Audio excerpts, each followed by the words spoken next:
Yeah, October 3rd, I'll confirm that. I was just in my prayer time. But as far as Mary goes, you need to look here, baby girl. I'm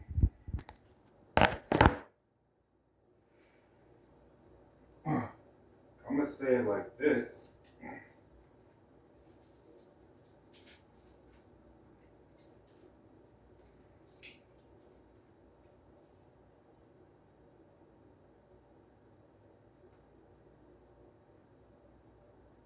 I was just confirming something.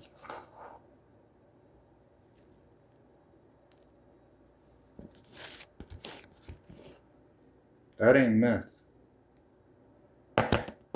Like C.S. Lewis. Smoking his pipe. That's pipe tobacco. Doing it for a reason. One of my daughters was confused. If I want to clean you up to the point where I'm telling you to stop smoking cigarettes, I might be saying stop smoking store-bought, toxin-filled, with poison type cigarettes. Or I might be saying something else. So when you're in a position such as myself, where you got confused people, and I always said this, your enemy may not be your enemy.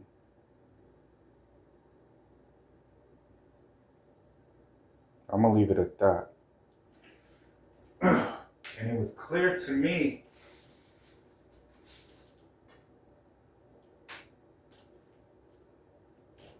baby girl, you ain't never been in this war. You ain't never really understood the depths of it. And you was in over your head, like many of y'all.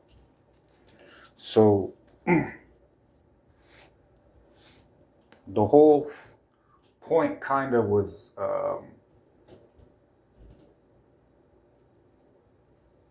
you started attacking a member of the kingdom of heaven in 2017. And I had always said, you call me the devil, and I'm going to take things so far, you're going to know who the devil is. And I'm going to point it right back at you. And we was kind of like, all right, so how am I going to help you with this? Because I always told you, I'm not your enemy. You got in over your head, and you crossed the line. And there's just some lines you don't cross. Otherwise, you don't really have a kingdom. You don't have anybody to really let people know, yeah, you had your time, but your time is going to be over. And when it's my time, I'm going to remember everything you did. So you didn't really realize that some of the reason I'm here is godly vengeance.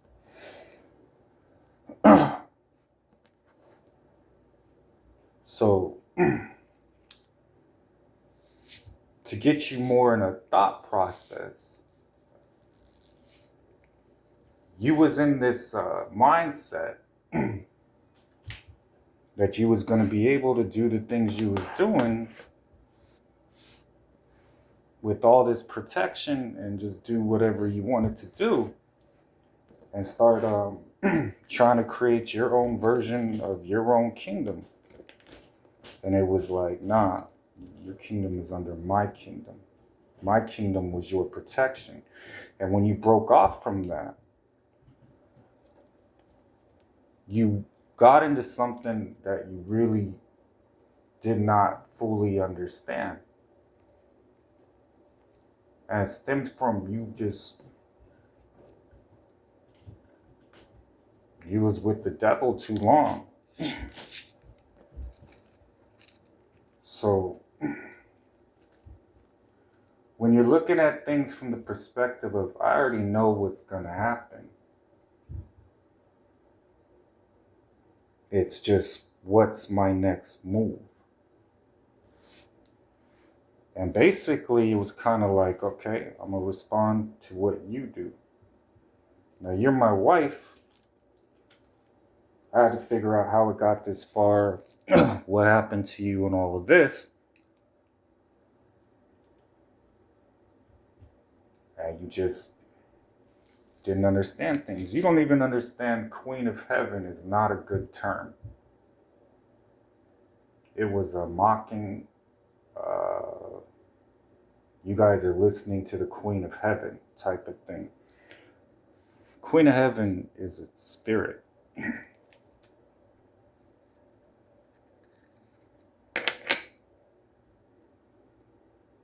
It is.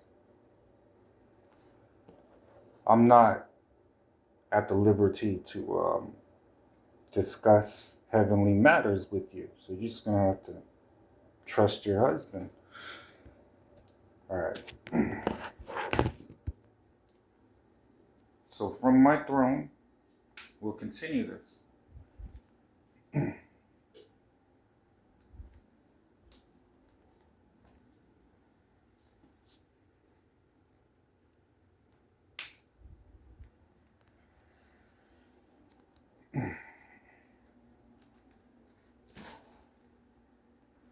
October 3rd is my earthly parents'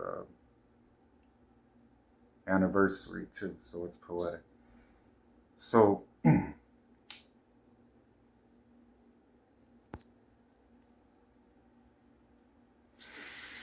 we have this many members of Kingdom of Heaven and they're worldwide and they're hearing from us, remember I'm in husband mode here, then you got to figure, well, he already has his bride then. So from there, it's okay.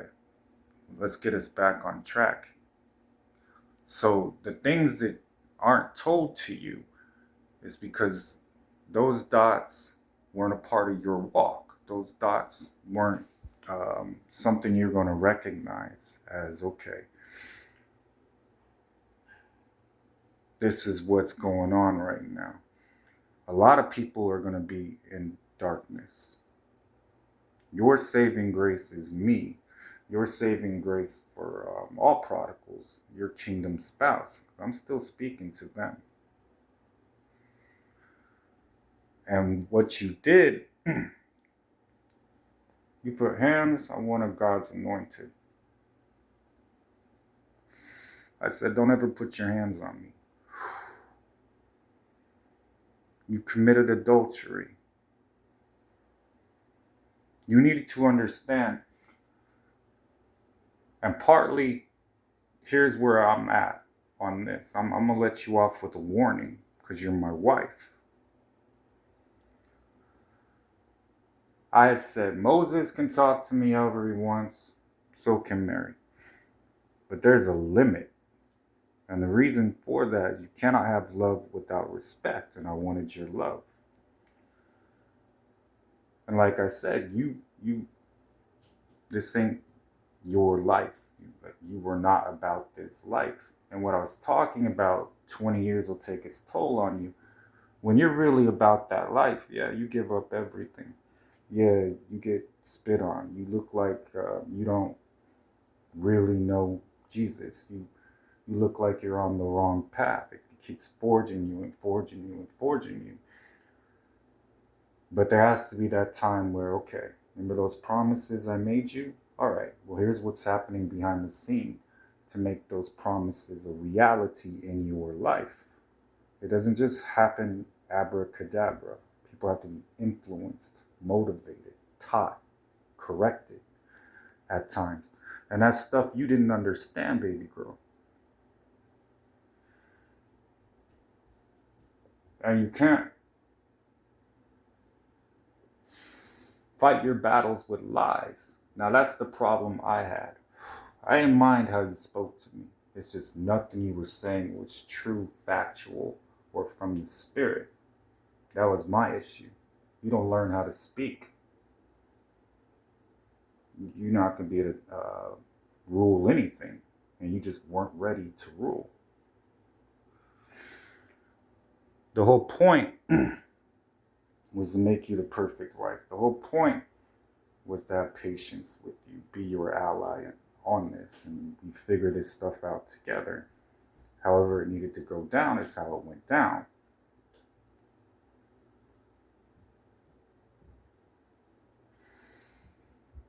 Then you mocked me while you were doing all of these things. So, I mean, it's not only me that got pissed, all of heaven got pissed. I had meetings with my angels. They wanted to end you.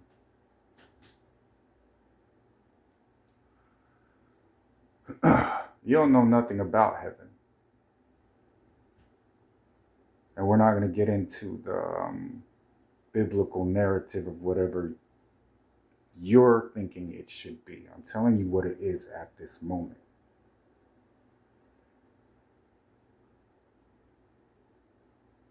You were told, fix your marriage. You were told, don't separate. You were told what would happen if you did. So we don't throw out empty threats.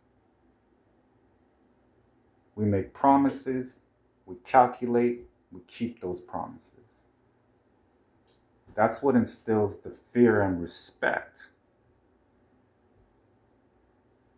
that's been lacking. So when I say I'm not going to get into the biblical narrative of what's occurred in your life, it's because so much has. You're still an everlasting spirit, baby girl. You got nowhere to run and no one to blame. That's a hard position to be in.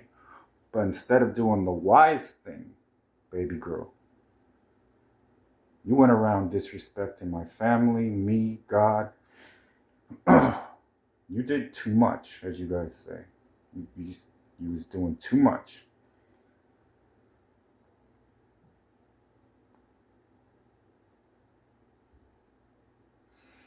Because in the end, if you think Jesus is the devil, then you're going to stay away from your own salvation.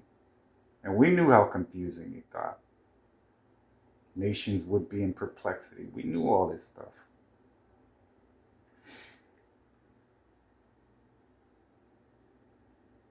When you couldn't discern and you couldn't tell who was not really for you, and all of the traps the devil laid for you that you walked right into, such as that house, and you were told multiple times, don't get that house. That's not even the city the house is supposed to be in. I know this. If someone comes to me and starts yapping, it's not like my father didn't already tell me what you're supposed to be doing, where you're supposed to be, who you're supposed to be with. I'm not going to not love you and not tell you the truth. I love you.